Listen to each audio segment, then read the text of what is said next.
Welcome to Mission Imperfect, the podcast about finding your own path, your own way, and embracing the imperfection of the journey.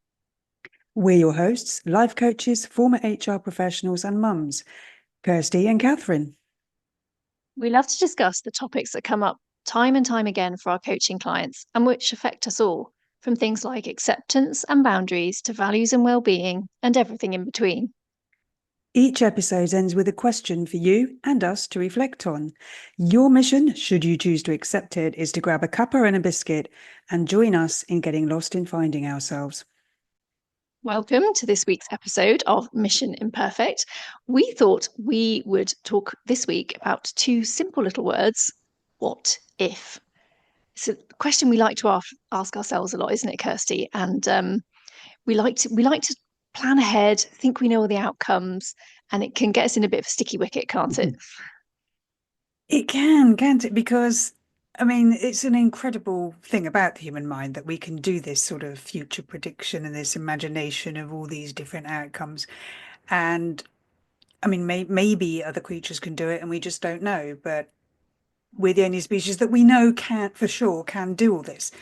So it's an amazing thing, but so often we use it pretty negatively, really.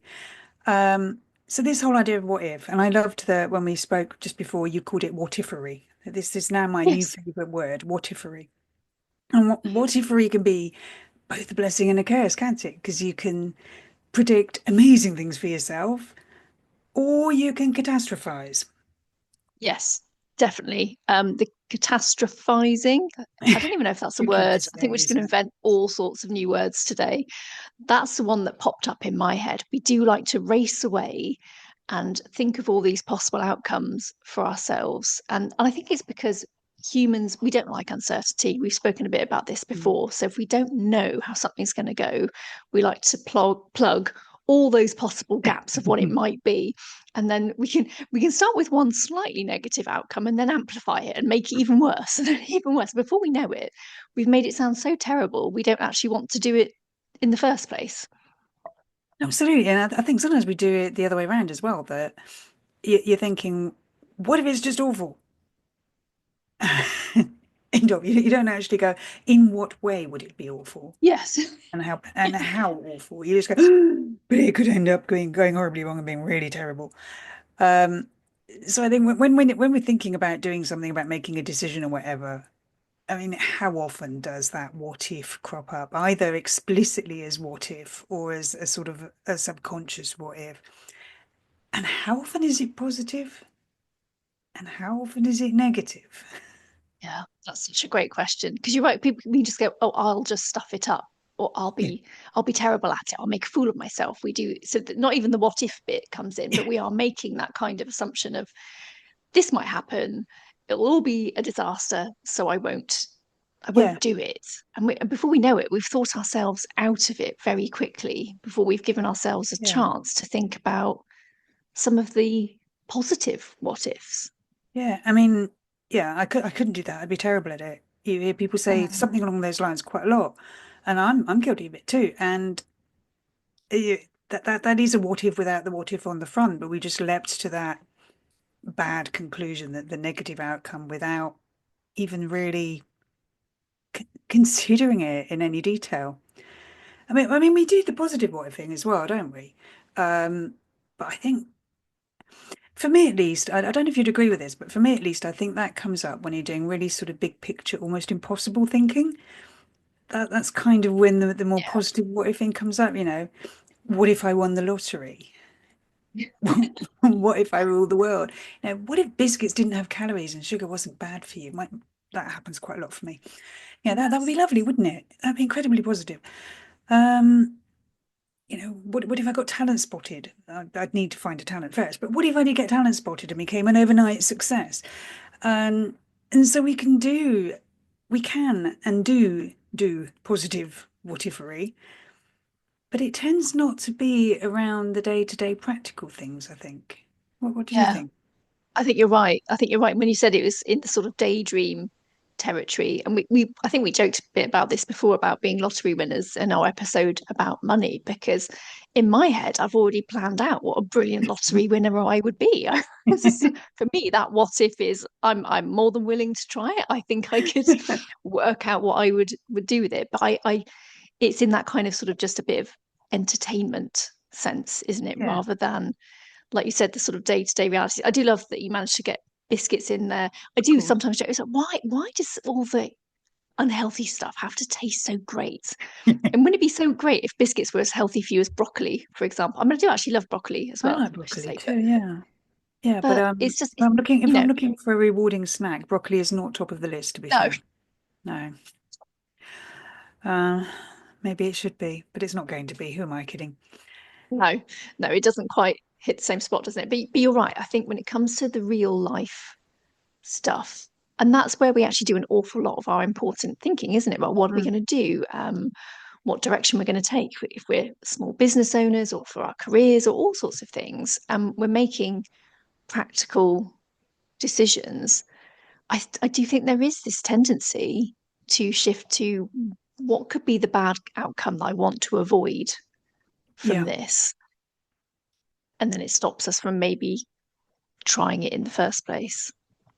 Yeah, and like you said, sometimes it can be we will home in on that one little detail that could go wrong and then let it snowball for us. You know, what if that bit of the process that I'm trying to put in place doesn't work? And what if then that won't work? It's going to be awful and everyone's going to Yeah, hate yeah, there's and everything. everyone's going to be cross with me and I might as well not do it. Or it can just be, oh my God, what if it goes wrong? What if I don't get what I want from what I'm doing? What if I make a complete twat of myself? What if everybody thinks I'm an idiot and laughs at me? It's certainly for me, those are the what ifs that are most likely to crop up rather than what if this goes well? Yeah. I know it's funny, And isn't it? Because we kind of don't entertain the what if this goes well, do we? Not that much, I don't think. Not really. I mean, unless someone directly asks you, what would this do for you? What's the yeah, outcome you're looking for? Which is a very coachy question to ask. We don't okay, that's where often, coaching can be really yeah, useful. Moving on, yes. yeah, we don't often, I don't think, from my own personal experience and from just reflecting on client experiences, that's not the natural what if that we reach for. I mean, the truth is, we were just talking about this, weren't we? That the what if questions, it's a bit like when we were talking about pause. It is a moment sometimes to assess Hmm. something, isn't it? Rather Yeah, than just dive in feet first. But what we don't want it to be is a put the brakes on and can it completely straight away because we've gone down this kind of catastrophizing route. And as you very rightly say, Kirsty, the negative what ifing is very likely to keep us quite stuck and small because mm, we've identified all the ways it's not going to work, and our brains, they latch on to these things. If you're starting to say things like won't work, make a mess of, etc., they're the thoughts that are going to stick in your yeah. mind and make that real. And yet none of this has happened, and we forget that, don't we? Yeah, I mean, our brains give us more of what we focus on. So that negative body thing, I mean, it is an excellent safety mechanism. It's a good survival tool to consider that, jumping off the edge of a cliff might not end well. That's useful.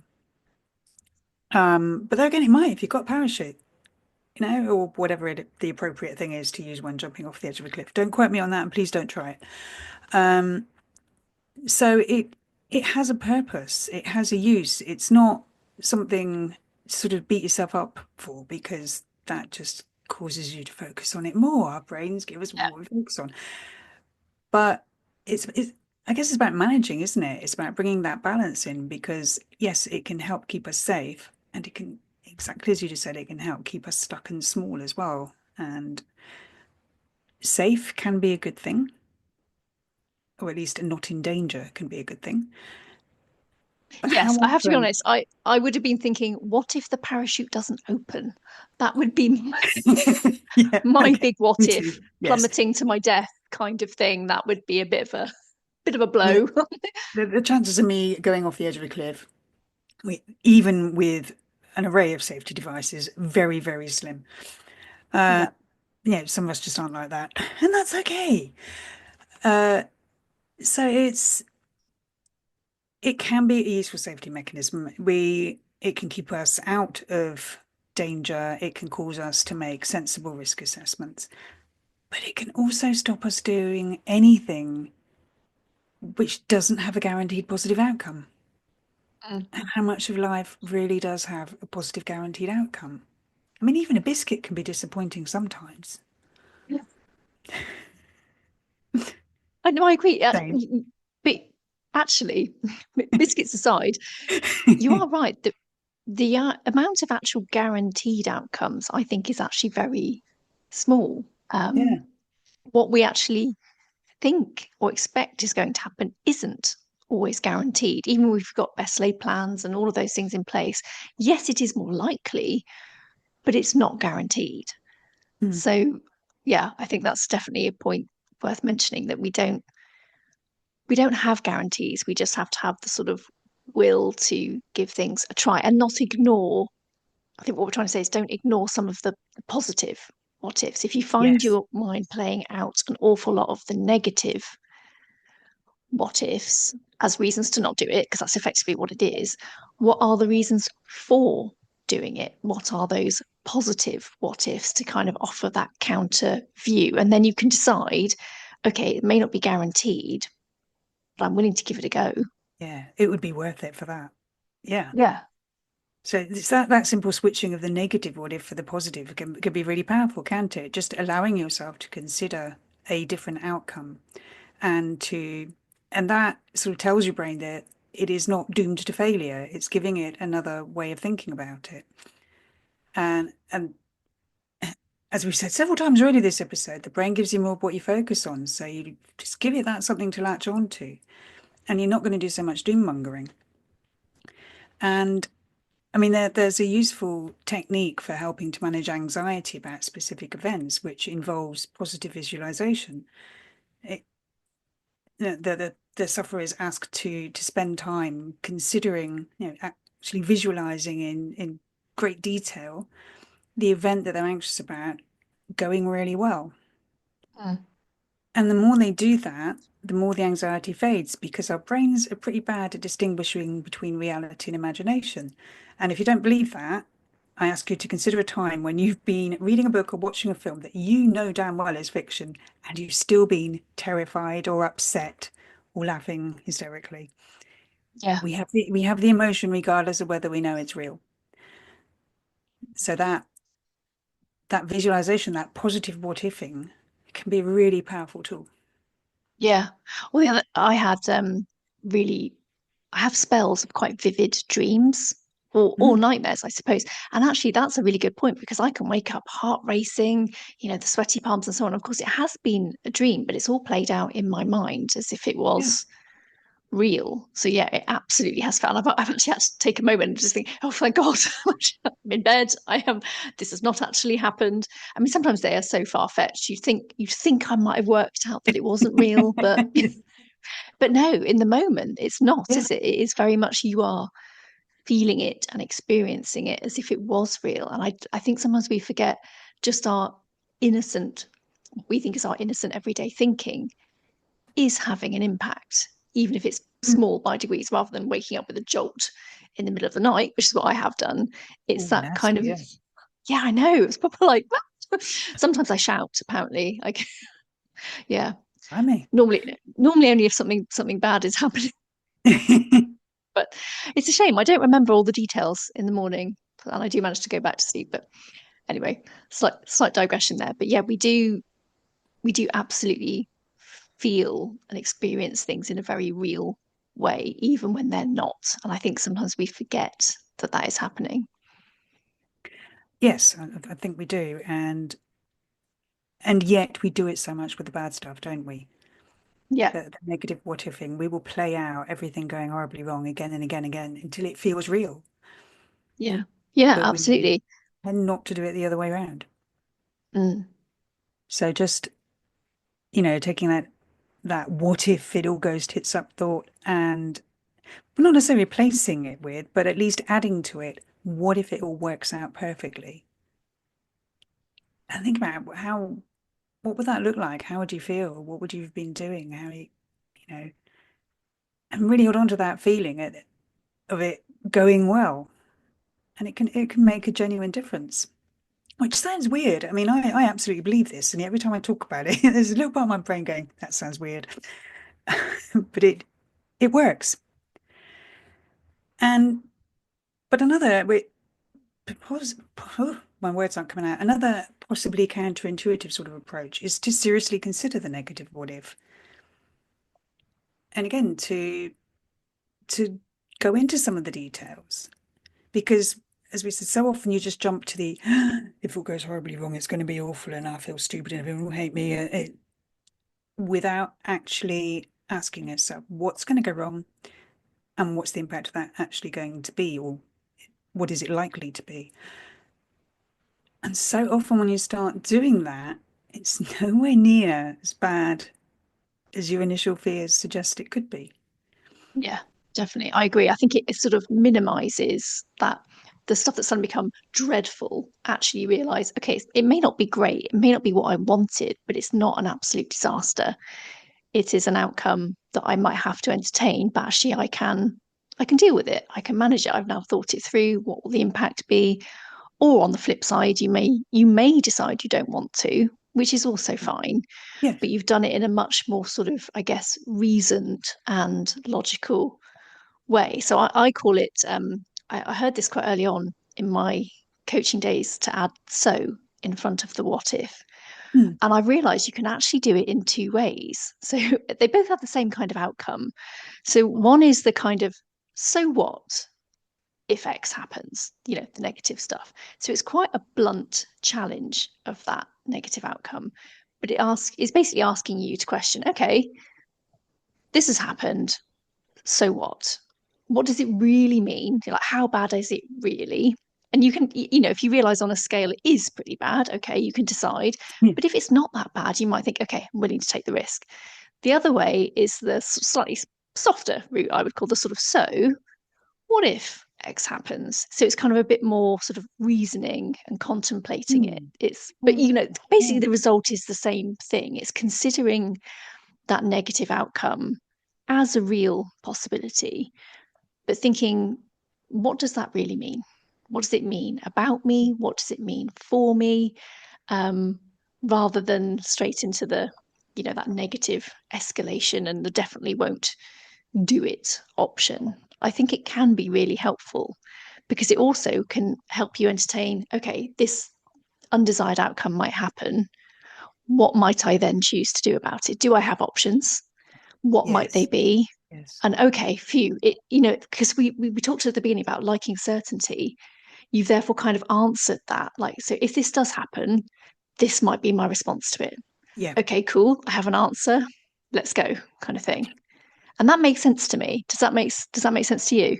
Absolutely. Taking the uncertainty about it and almost taking the sting out of the tail. If it Mm. goes wrong, I'm going to feel pretty shit about it.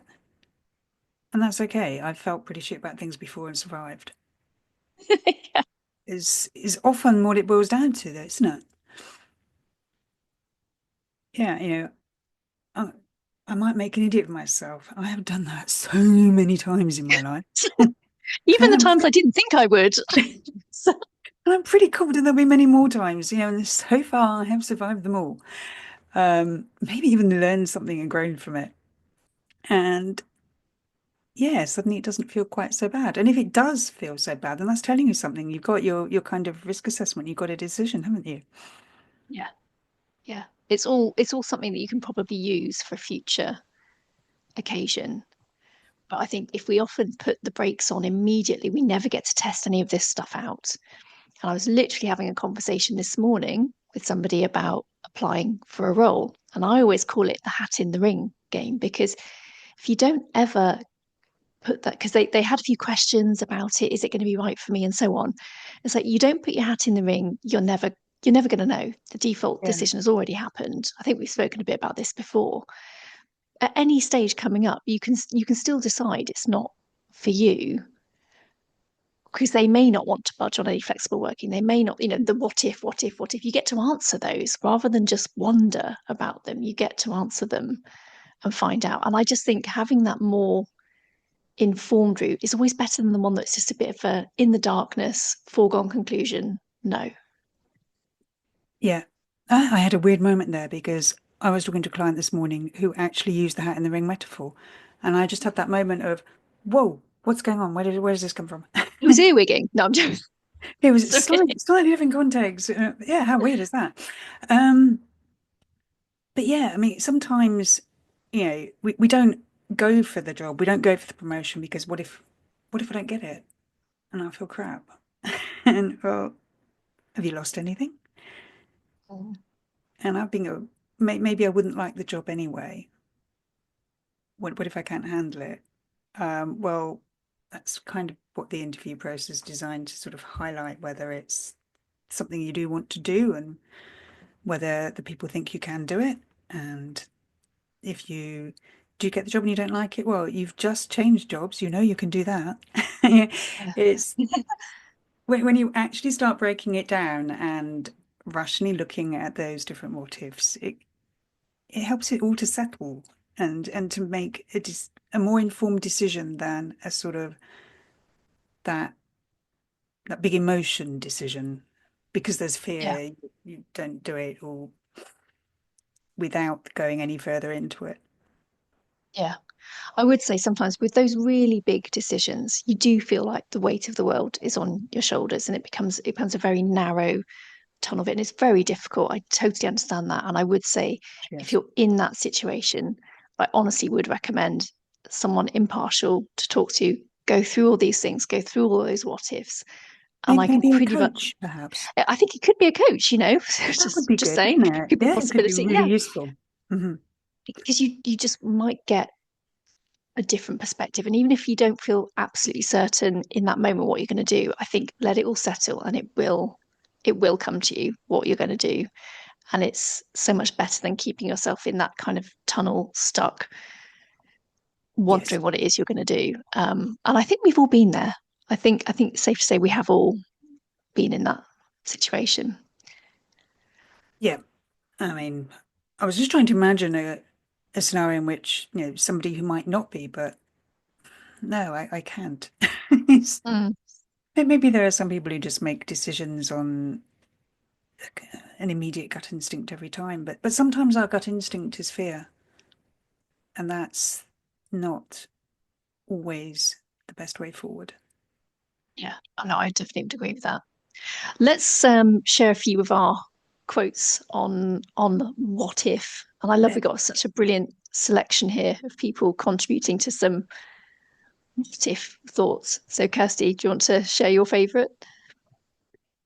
um, I I actually like one I found from Pink because I thought it felt very real. And she said, every album, I'm worried that I'm a dork and a fraud.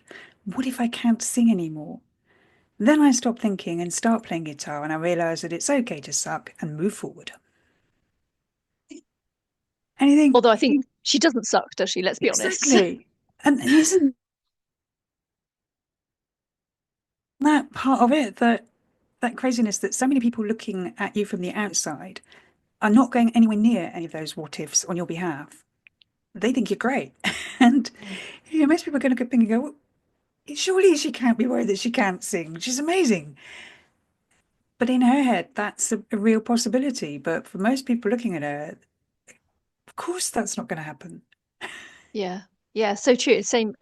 You found one, didn't you, from Drew Barrymore, and this one's about body image, and she said, "I used to tell myself you can't wear anything sleeveless or strapless, and all of a sudden I was like, what if I just didn't send such negative messages to my brain, like we were saying, and said wear it and enjoy it, and now I'm more comfortable in clothes than ever." It's Which I think is brilliant, so isn't it? lovely because it's so true Yeah. what she was saying. Don't tell myself these things, and it becomes less of the reality. And she actually replaced it with wear it and enjoy it. And Mm. that became the reality. And it feels on a rational level, a logical level, that simply telling yourself that you should say something else, or that you could say something else, not should, um, won't work. It feels it feels weird, doesn't it? That that is a, a viable and useful technique, and yet it is. So often it is. Mm. And I think the quote that most people have probably heard in some form or another that sums it all up is, there is freedom waiting for you on the breezes of the sky, and you ask, what if I fall? Oh, but my darling, what if you fly? And that's from a poet called Erin Hansen. Yeah, love that. I've only heard the shorter part, the literally that starts with asking, "What if I fall?" Yeah, followed by the, "But what if you fly?" but that little preceding bit is beautiful, isn't it? Mm, Okay, so it's Mission Imperfect, so there is a question. Always a question. Yeah, I think it's quite a straightforward one this week, really, but perhaps revealing. We always hope so anyway. So, where are you doing the most negative what-ifing, and what you can you change it to? yeah, such a good question. It really got me thinking actually. And even though I haven't necessarily got a specific example, I do know that I have got a tendency to think, what if I'm no good at whatever it might be, or I don't enjoy whatever it might be, or even hate or resent or grow to have those feelings Mm. about whatever it might be. So I start to play out, and it becomes quite a long term what ifery as well. And I think I've started to say to myself, as I probably would do with my clients, is I won't know until I get there, or I'm prepared to try it, because I know that my default is, if I don't, it's a full stop, end of conversation. It's not going to happen. So I don't get to entertain the what if I'm no good, what if I don't enjoy, and what if I hate it. So I'll explore that so what if, and then I like to come up with, if my best test is, can I choose again reasonably, without too much upset and distress and anything Mm. else, then that's okay. I am much more likely to be willing to try and face that what if I know there's a bit, like I was saying earlier, that kind of, okay, I've addressed the what if and I know what my response would be.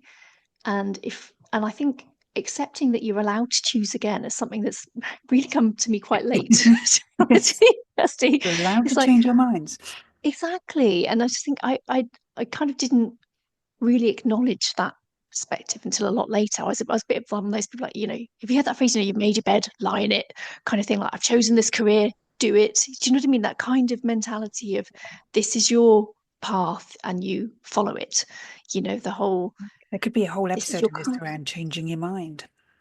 Yeah, yeah, but I feel Oh. like we've probably touched on it at Mm, various points in we many of have. our episodes, because actually the only person you really need to allow to do this is you. Yes, there might be some implications that you'll perhaps discuss with those around you, like your immediate family and so on. But actually, a lot of it is down to you giving yourself permission to choose again. And my experience of it so far is, oh, it's actually been okay. So, and as we know, the more you do things, the easier it becomes. So that's my approach to the what if game. What about you, Kirsty? Well, what came up for me when I posed the question to myself was straight, well, what if things don't work out as I want them to? Which I appreciate sounds really generic and possibly a bit of a cop out. But actually, in thinking about that, it's made me realize how often I hold back from any risk of failure in inverted commas. Mm, Whole episode on failure, another one on success. Um, and I get very attached to a desired outcome. I'm doing this because I want this outcome.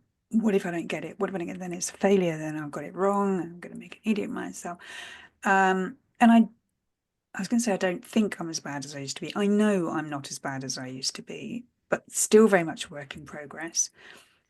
And I do find that switch to what if things do work out helpful. But I think what I find more useful is to ask myself, what if things don't work out as I want them to, and I'm okay? Maybe it's uncomfortable for a little while, but will it be the end of the world? Usually not. Unless you're asking this question about pressing the nuclear button, the chances are it's not going to be the end of the world. Yes. Luckily, most of us don't get to make that decision. Yes. But given some recent election results, let's not pursue that train of thought. No, no, let's not go there. So let's just get the question in for everybody again. So, what are you doing? Oh, sorry, where are you doing the most negative what-iffing, and what can you change it to? And actually, just hearing you talk then has reminded me to switch in some of the positive stuff, Yeah. actually, rather than just countering the possible negative. Mm. I think I do need to probably introduce some more of the positive switches. So that's definitely going to be a takeaway for me.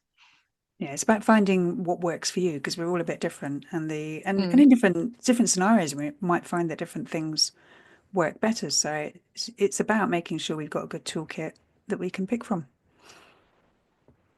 On absolutely. which, yeah, on which note, thank you very much for listening, and we'll hopefully see you next week for another Mission Imperfect. Thank you for listening to this week's episode of Mission Imperfect. Please visit the show notes for details on how to contact us and for any resources we may have on the topic discussed. Until next time, keep being imperfectly you. No one does it better.